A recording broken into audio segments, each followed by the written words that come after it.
E11. Nociología del designio o ser para el hombre. El designio demiúrgico es el ser para el hombre del ente, el término que hace que el ente sea un individuo para el hombre, una cosa única, que emerge de lo natural y se revela a la intuición sensible y a la razón. La matriz esencial supuesta y la eventual actividad de las matrices virtuales terminan para el hombre las perfecciones en potencia del ser en sí del ente, perfecciones que subsisten en el núcleo indiscernible como la naturaleza universal del ente determinada por la entelequia potencial. De aquí que convenga advertir una importante distinción entre ambos términos, el universal o ser en sí y el particular o ser para el hombre. El ser en sí o entelequia potencial, en efecto, es la finalidad de la evolución del ente y, por lo tanto, un término potencial, un término universal, pero propio del futuro actual. El ser en sí, en rigor de la sabiduría hiperbórea, es un término universal potencial. El ser para el hombre, el designio demiúrgico del ente, por el contrario, es la suprafinalidad propuesta para el hombre, ese microcosmos donde se reflejará la esencia del ente y desde donde retornará el sentido al ente. Operación, acto de amor con el cual el microcosmos, el pasú, cumple con su finalidad ético-psicológica y proporciona placer al demiurgo. El designio demiúrgico no solo individualiza al ente, sino que está dispuesto a revelar esta individualidad al hombre en todo momento, es decir, en cada momento del proceso evolutivo. El designio está ligado así al acto individual del ente, y por eso es un término actual, un término particular, pero propio del presente actual. Ser para el hombre, en rigor de la sabiduría hiperbórea, es un término particular actual. Cuando la intuición sensible de un ente externo pone a éste en contacto con la razón y la primera operación elimina el arquetipo universal, queda descubierto el designio, más acá de la esfera sensorial, es decir, queda expuesto su plan a la interpretación de la segunda operación racional.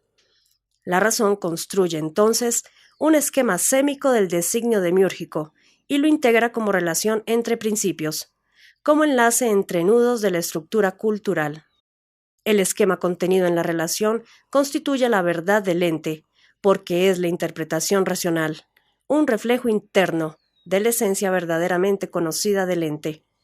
Para el sujeto cultural o para el sujeto consciente, la aprehensión en cualquier momento del esquema del ente o relación equivale a la efectiva aprehensión del ente. Sin embargo, la inteligencia del pasú o del viria perdido solo alcanza para notar el esquema en el contexto de unos pocos planos de significación habitual. De semejante notación surgen los conceptos tajada, que son símbolos incompletos del ente, descripciones lingüísticas del esquema. Empero, de todos los lenguajes posibles, hay uno que es normalmente horizontal y corresponde a un idioma sociocultural, vale decir, a un lenguaje que es habitualmente empleado para expresar y comunicar el significado de los conceptos a los restantes miembros de la sociedad cultural. El concepto del ente, expresado en ese lenguaje normalmente horizontal, propone como verdad del ente a la descripción analítica de la matriz esencial. Pero esta definición requiere una explicación detallada. Ante todo, debemos reparar en que el designio siempre revele la totalidad de su plan, y en que la razón siempre construye un esquema del designio que guarda correspondencia sémica con la totalidad de dicho plan. En la figura 46, donde se ha representado el postulado esencial del modelo estructural, puede verse que, a cada esfera concéntrica del modelo de designio, es decir, a cada matriz arquetípica de la serie formativa en que consiste el plan, corresponde un plano axial del modelo de esquema o relación, del enlace cilíndrico de la estructura cultural. La totalidad de planos axiales forman un haz en el interior del enlace cilíndrico, integrando su volumen, es decir, integrando su comprensión. A cada uno de tales planos axiales, de naturaleza sémica, lo hemos denominado en la primera parte concepto tajada, de la verdad del ente. Ver figuras 14, 15 y 16. Es evidente ahora que un concepto tajada solo contiene la descripción sémica de una matriz arquetípica. Por eso del mismo afirmamos que es un símbolo incompleto del ente, un aspecto de la verdad. Solamente la aprehensión simultánea de todos los planos axiales, vale decir, si se experimenta la comprensión del esquema completo del ente, solamente esa vivencia brindaría al sujeto cultural y al sujeto consciente una noción cabal de la esencia óntica, una noción que corresponda racionalmente con el ser para el hombre revelado por el ente, una noción que contenga no solo el conocimiento de la actualidad del ente y aún su esencia permanente, sino también el proyecto de su destino real. Es indudable, pues, que la representación racional o consciente de un concepto tajada, por más profundo que éste haya sido vivenciado, solo será un símbolo incompleto, un símbolo cuyo significado propuesto describirá un aspecto del ente, por ejemplo, una forma, alguna función, una cualidad, una propiedad, un rasgo, etc. Pero esta última manera de vivenciar la verdad del ente, de modo meramente conceptual, es característica del pasú y del viria perdido, tal como se demostró en la primera parte. El sujeto cultural del pasú, por medio de la facultad traductiva, es capaz de explorar los distintos planos axiales del enlace cilíndrico y de notarlos uno por uno, en el contexto significativo de un lenguaje habitual. Cada plano axial corresponde, según vimos, a una matriz arquetípica del designio, y el concepto tajada que produce su vivencia contiene asimismo una descripción lingüística, una codificación de la matriz arquetípica como aspecto de la verdad del ente. La facultad traductiva posibilita esa notación significativa y además la representación consciente de un símbolo emergente que replica lo significado.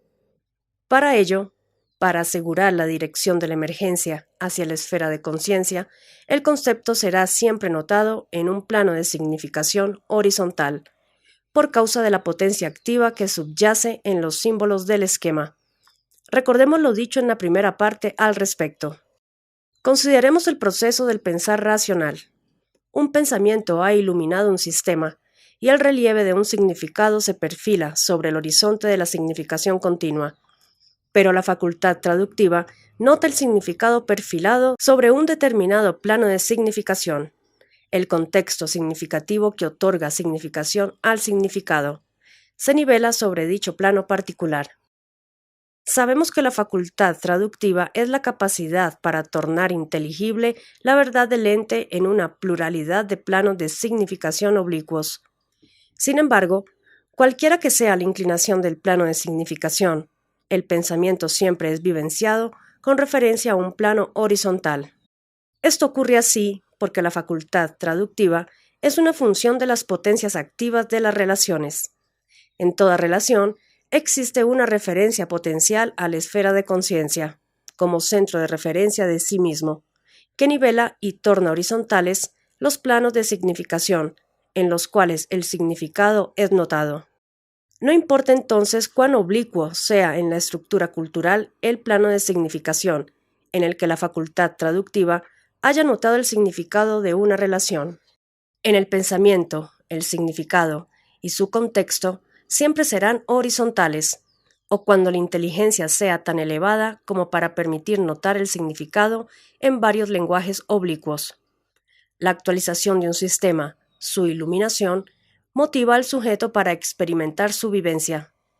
Hemos visto que, en estos casos, el sujeto cultural se sitúa sobre el sistema, con el fin de vivenciar el esquema de la relación. Pero el sujeto cultural, ¿de dónde procede? ¿Cómo llegó hasta el sistema iluminado? Respuesta.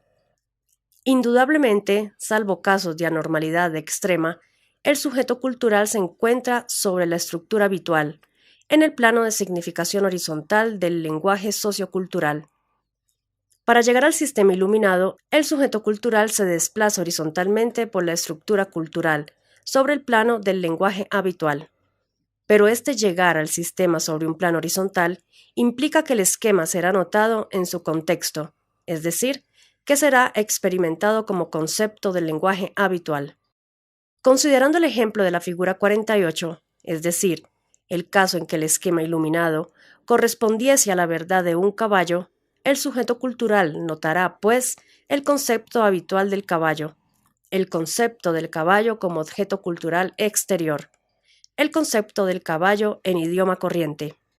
Mas este concepto habitual del caballo, que todos entienden porque está expresado en idioma corriente y alude al caballo real, ¿a qué matriz arquetípica del designio caballo corresponde?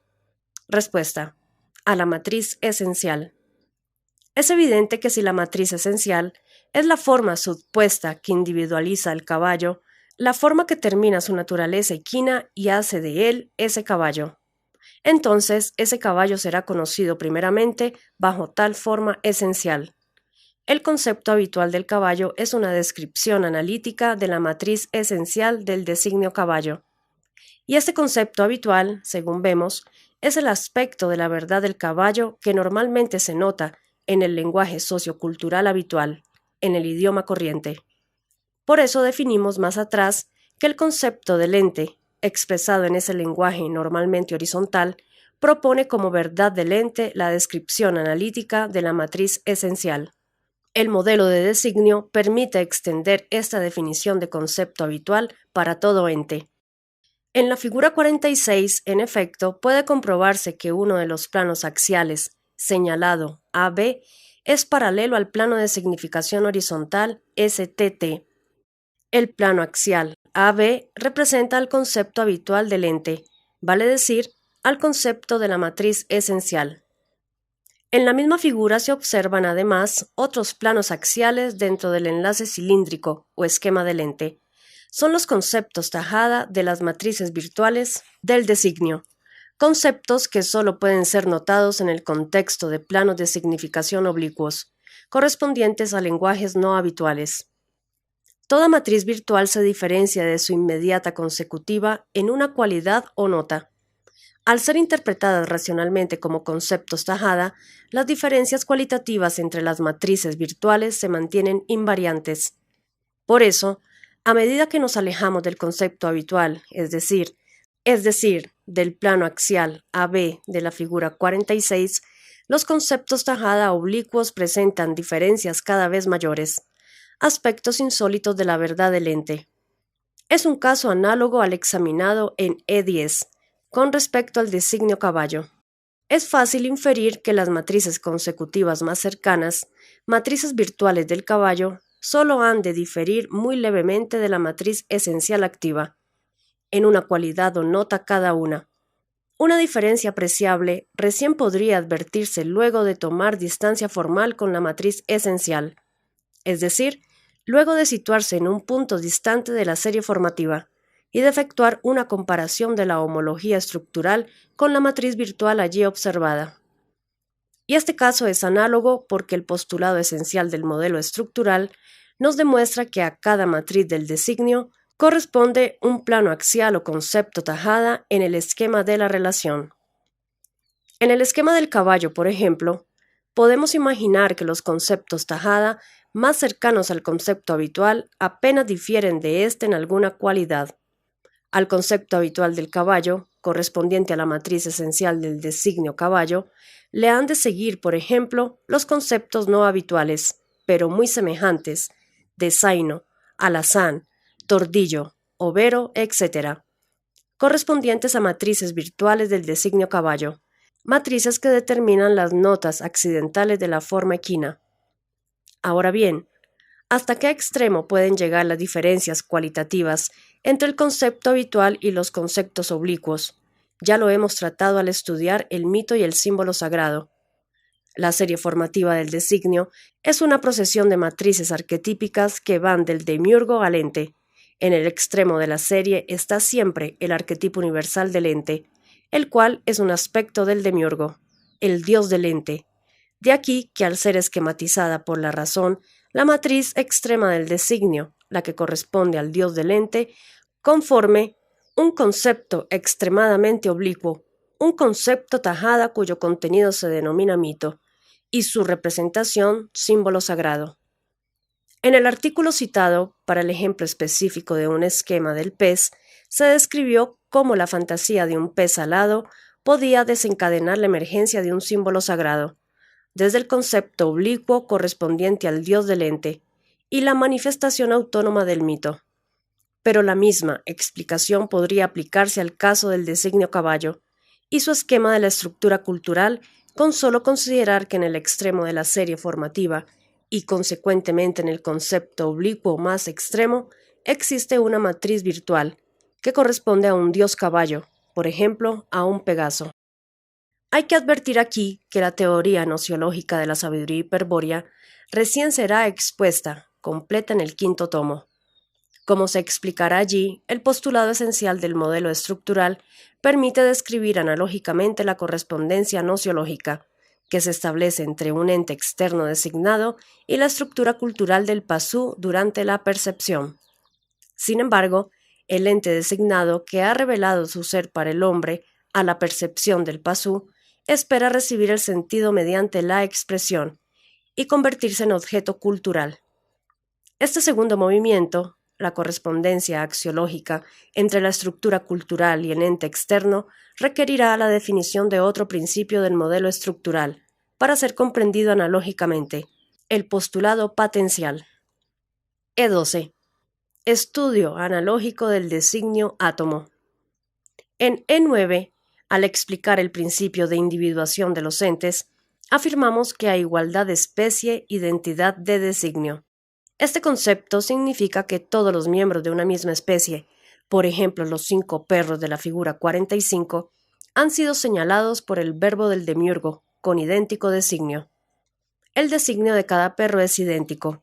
Lo que hace de ellos entes individuales es el hecho de que evolucionan amoldados a distintas matrices arquetípicas del mismo designio.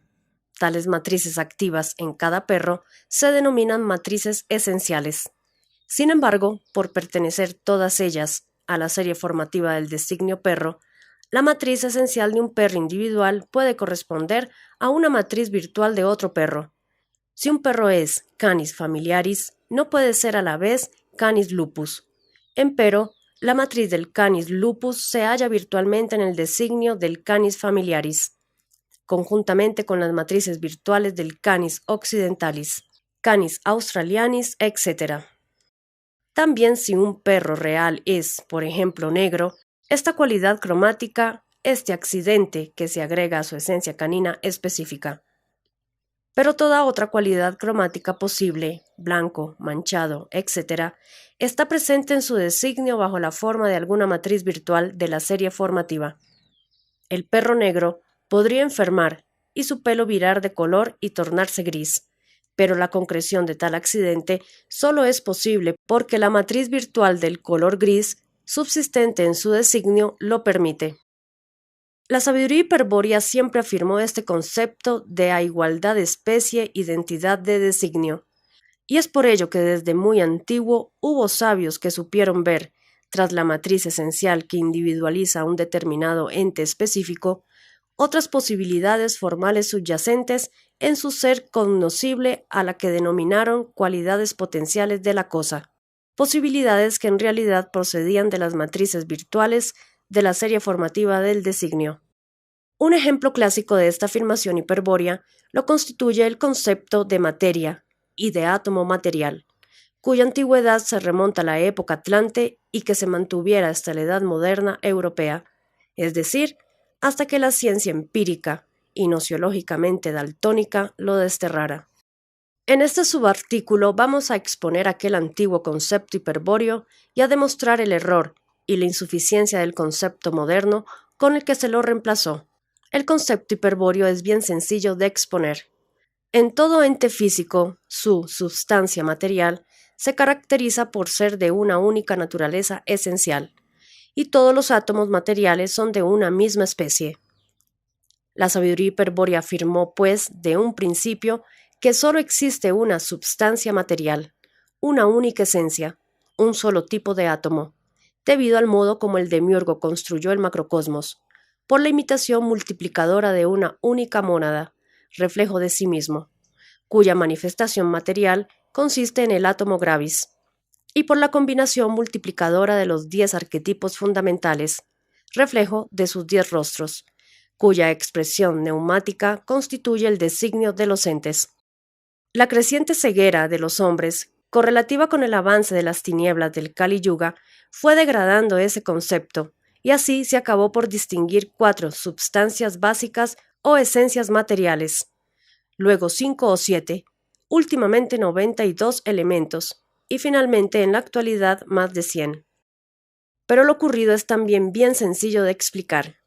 Mientras la sabiduría hiperbórea sostiene que existe un designio átomo, en cuya serie formativa subsisten todas las matrices arquetípicas que individualizan a los entes específicos, la ciencia actual ha clasificado a los entes físicos como si estuviesen compuestos por distintos tipos de sustancia y ha confeccionado una tabla periódica en la que tales sustancias están ordenadas por número atómico, es decir, por el número de electrones que suman en todas sus capas o niveles de energía, y encolumnadas de acuerdo a la repetición periódica de propiedades químicas similares.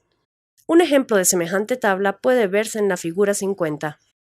El criterio científico y dogmático empleado para desarrollar la tabla periódica se basa aún en el concepto de Robert Boyle, alquimista fracasado del siglo XVII, según el cual un elemento físico fundamental es aquel que puede combinarse con otros para formar un compuesto, pero que no puede descomponerse en una sustancia más simple, una vez separada de toda otra sustancia química. Con tal criterio, los químicos han acabado por reconocer como elementos fundamentales y esencialmente diferentes a lo que solo son entes atómicos, gravis, individualizados por las matrices arquetípicas de un único designio átomo.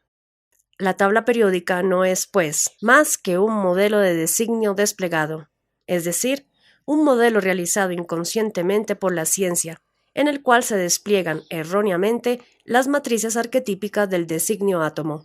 Y decimos que se despliegan erróneamente porque la tabla periódica, tal como se observa en la figura 50, está ordenada de izquierda a derecha, es decir, según el sentido de los alfabetos indogermanos, lo que constituye un disparate esotérico, puesto que dicho sentido fue dispuesto por Botán cuando enseñó a los arios el uso de las runas, justamente para resignar los designios ónticos. Las voces de todo designio, las matrices arquetípicas, por el contrario, tienen el sentido real de derecha a izquierda, como el alfabeto hebreo, y así debería ordenarse la tabla periódica, si al menos se desea que en algo coincida con la realidad de los entes atómicos. En la parte inferior de la figura 50 se ha representado un modelo desplegado del designio átomo, que muestra el sentido real del logos demiúrgico y demuestra que los pretendidos elementos fundamentales solo son matrices arquetípicas de la serie formativa.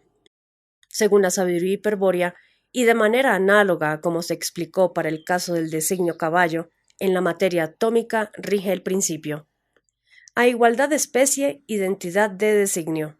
Es decir, que siendo todos los átomos materiales ejemplares de una misma especie, su designio es idéntico, cualquiera sea la cualidad esencial que aparentemente los diferencie. Este concepto hiperbóreo será claro si nos referimos a casos concretos, por ejemplo, a los elementos de la tabla periódica. Según la física, las sustancias elementales de la tabla son esencialmente diferentes entre sí. No es lo mismo, por ejemplo, el elemento 79 que el elemento 82. No es lo mismo el oro que el plomo. El átomo de oro tiene 79 electrones, mientras que el de plomo cuenta 82.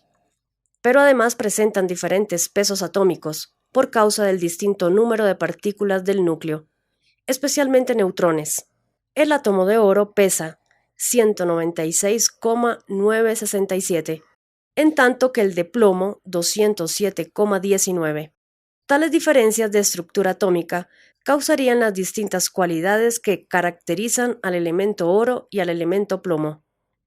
Según la física, pues, estos dos elementos, el oro y el plomo, constituyen dos sustancias de la naturaleza esencialmente diferentes. Nada real habría en el oro que tenga que ver con la esencia del plomo, y nada real habría en el plomo que tenga que ver con la esencia del oro. La vinculación que la física establece entre ambos es solo teórica, producto de la comparación entre sus estructuras atómicas.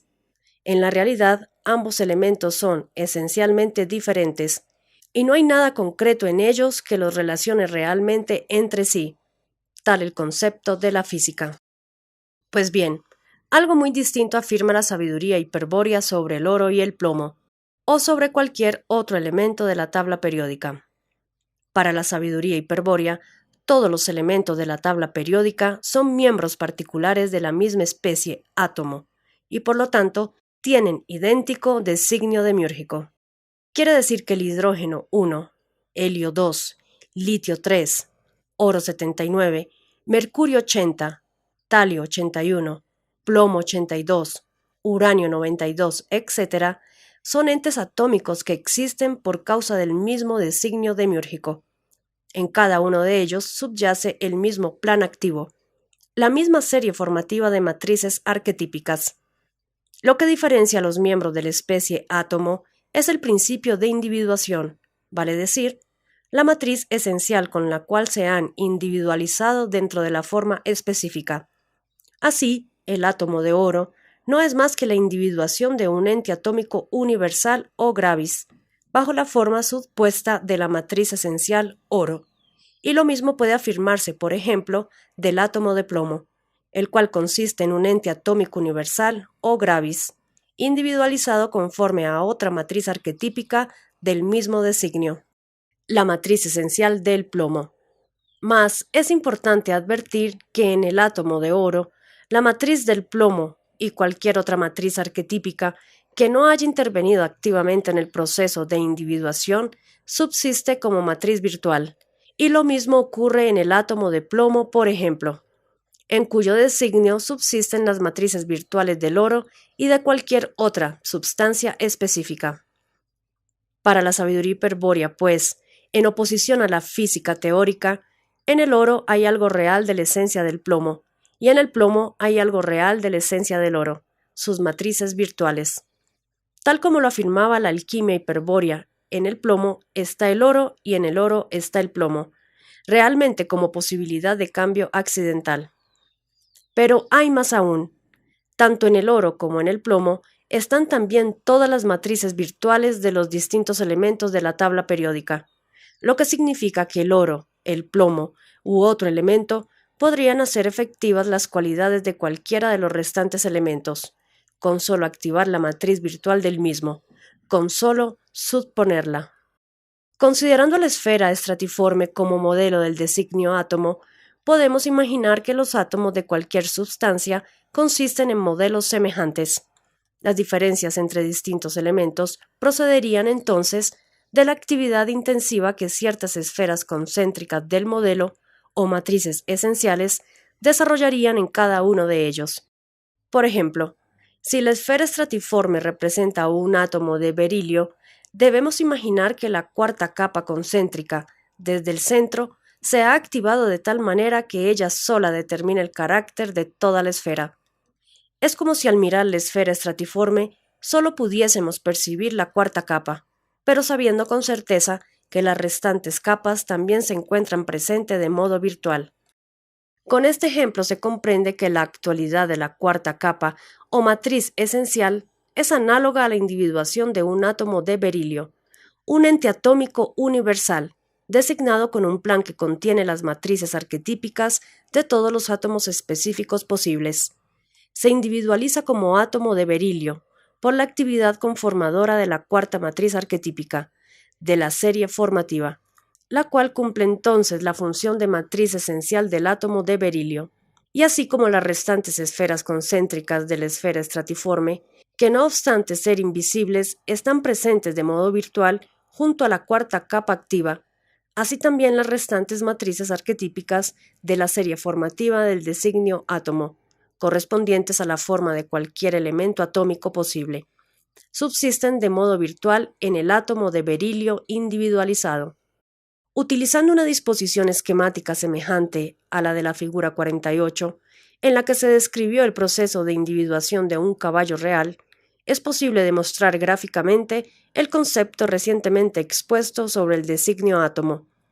De esta manera, en la figura 51, vemos que el arquetipo átomo, es decir, el arquetipo gravis, se manifiesta evolutivamente en el plano material mediante 5 entes atómicos, cuyo valor, medido en la escala gradual de momentos progresivos, corresponde al tercer grado.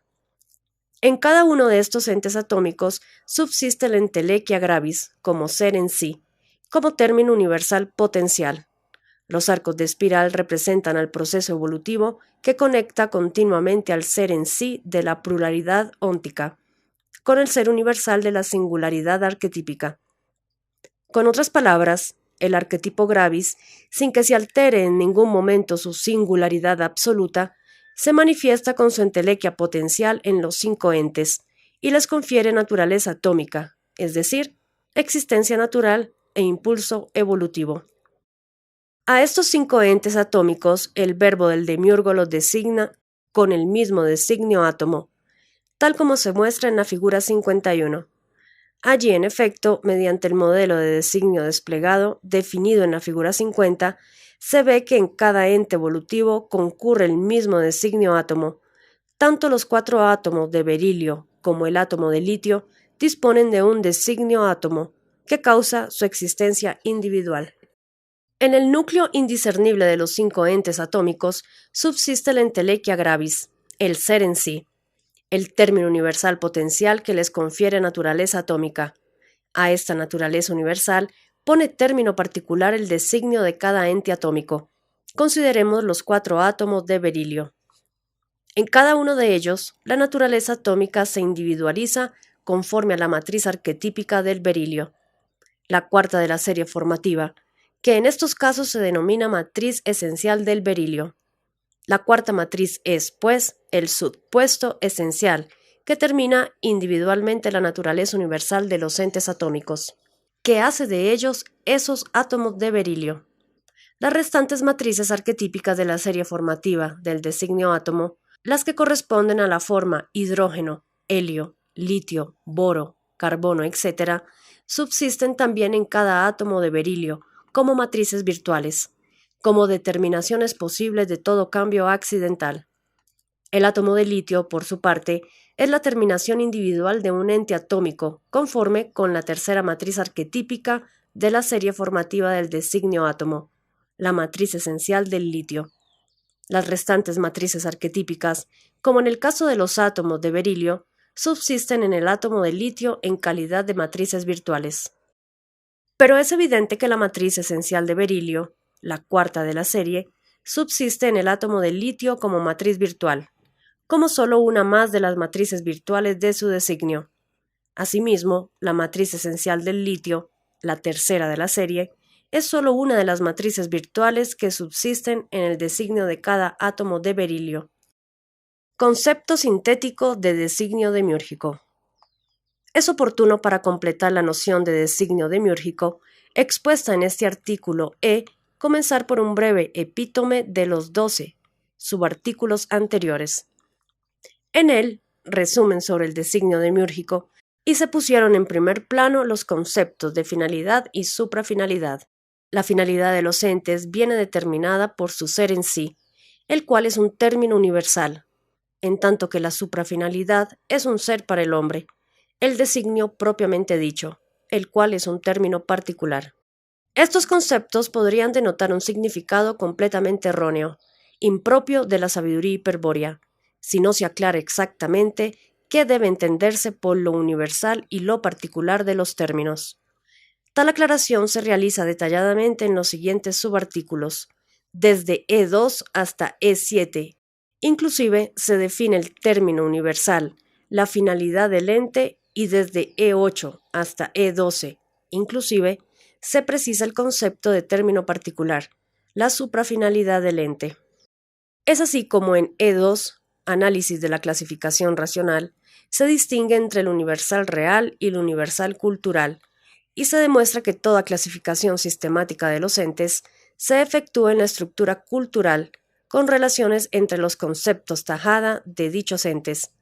Lo universal que se afirma o evidencia de los entes, tras semejante clasificación psicológica, no es más que otro concepto tajada, un concepto universal cultural, pero en los entes concretos de quienes procede el designio que dio lugar a los conceptos tajada, existe algo que es realmente universal, el arquetipo universal que lo sostiene y de cuyo ser ellos participan.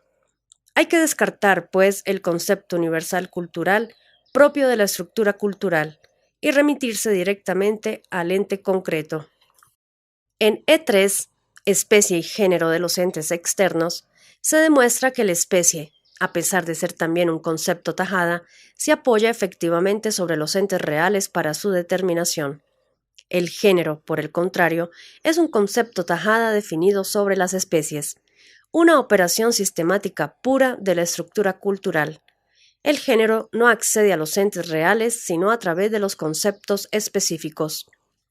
Llegamos entonces a la conclusión de que el límite que separa la especie del género es la frontera de la certidumbre racional para todo viria despierto.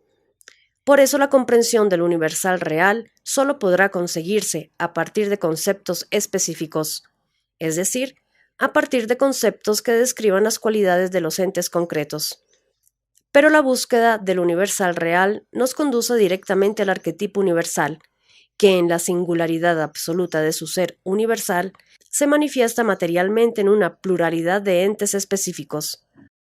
En la figura 45 se representó sinópticamente este problema, un problema que recién será resuelto en E8, pero que ya quedaba planteado de esta forma. Si el arquetipo universal es capaz de repartirse en todos los entes específicos sin dividirse, lo que ya de por sí constituye un enigma, ¿qué es lo que convierte a los entes específicos en entes individuales? Vale decir, ¿cuál es el principio que nos permite señalar ese ente, allá aquel otro, etcétera? La definición del ser en sí del ente externo en E4 esclareció definitivamente el concepto del universal real. La participación del arquetipo universal en los entes específicos se realiza desde el núcleo indiscernible, una región no coordenable donde, como ser en sí, subyace la entelequia potencial. En todo ente hay, así, una naturaleza universal específica aportada por el término universal o ser en sí, por la entelequia potencial que es la misma en todo ente e idéntica al arquetipo universal. El arquetipo gravis, descripto en E5, ejemplifica con profundidad el concepto de ser en sí, o entelequia potencial de los entes externos, y proporciona importantes nociones sobre la física hiperbórea. E6, por su parte, clarifica el concepto del núcleo indiscernible de los entes, mostrando su alucinante cualidad de ser idéntico para toda entelequia potencial. El ser y la nada coexisten en ese punto por el cual también fluye el tiempo trascendente, la conciencia del demiurgo. De allí que, tal como se explica en E7, desde el núcleo indiscernible de los entes, el ojo de Abraxas, se contempla a sí mismo, con una mirada fija y multiplicada incansablemente en todo punto del espacio macro y microcósmico. De allí que, tal como se explica en E7, desde el núcleo indiscernible de los entes, el ojo de Abraxas se contempla a sí mismo, con una mirada fija y multiplicada incansablemente en todo punto del espacio, macro y microcósmico. Estando a la sazón suficientemente aclarado el concepto de término universal, ser en sí del ente, llegó el momento de responder a la pregunta pendiente sobre la causa de la individualidad de los entes. Para brindar una explicación analógica que concordase con el modelo estructural desarrollado en la primera parte, en E8 se definió un modelo de designio del ente externo, consistente en una esfera estratiforme en la que cada capa o esfera concéntrica representa una matriz arquetípica del designio. Tal modelo analógico de designio se deriva del postulado esencial del modelo estructural, expuesto en E8.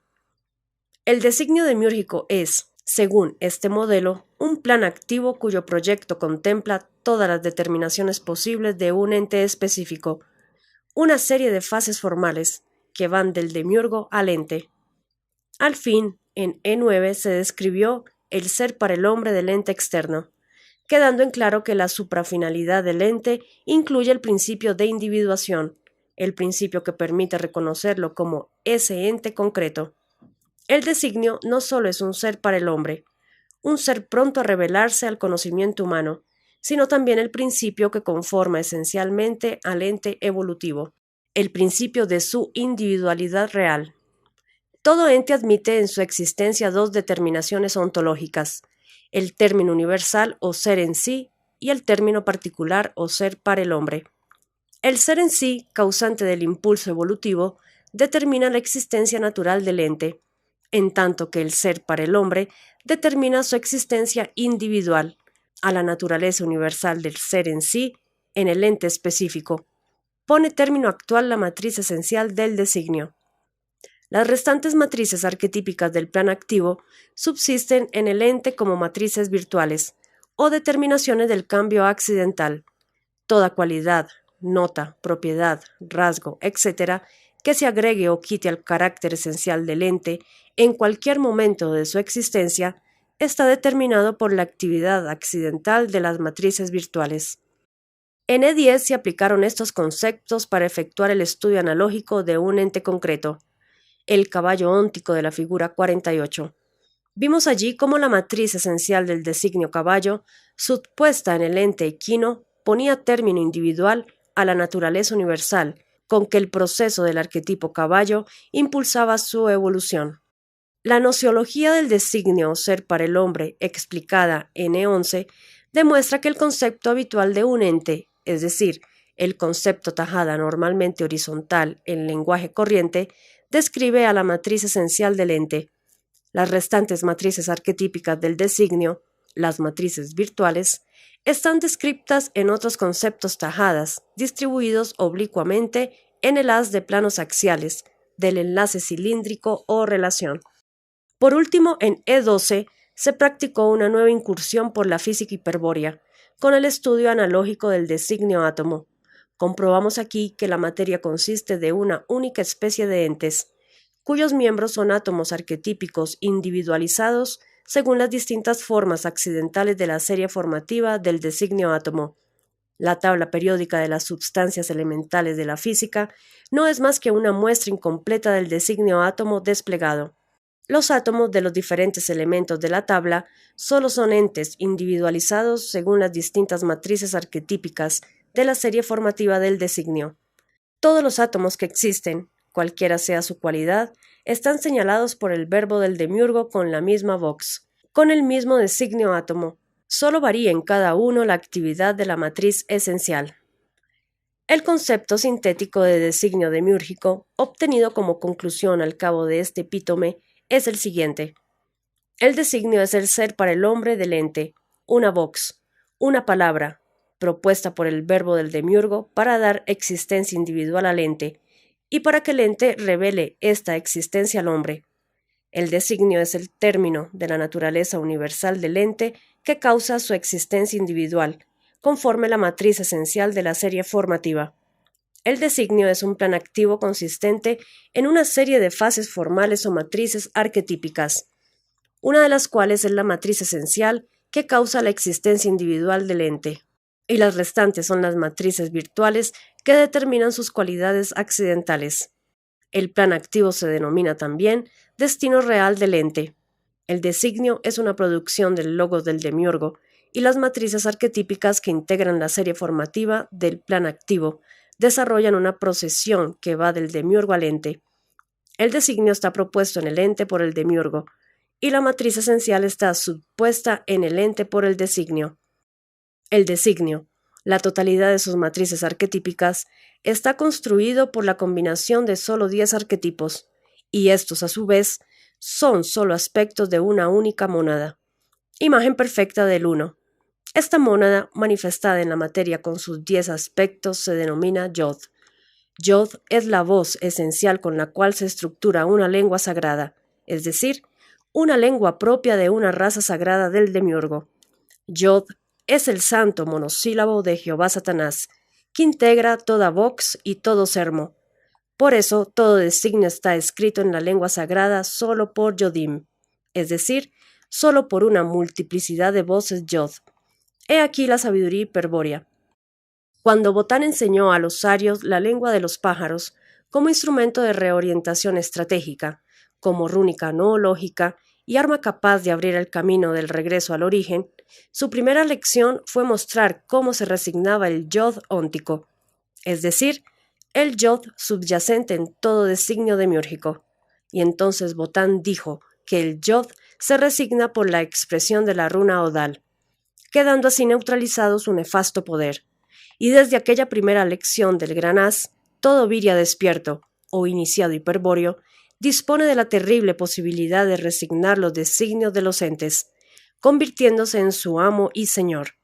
La resignación de Jod por la expresión de la runa Odal es el secreto que estudian, en la actualidad, los caballeros Tirodal, secreto que permitirá a la rúnica noológica hiperbórea superar a la cábala numeral hebrea, al final del Kali Yuga, en el día del espíritu.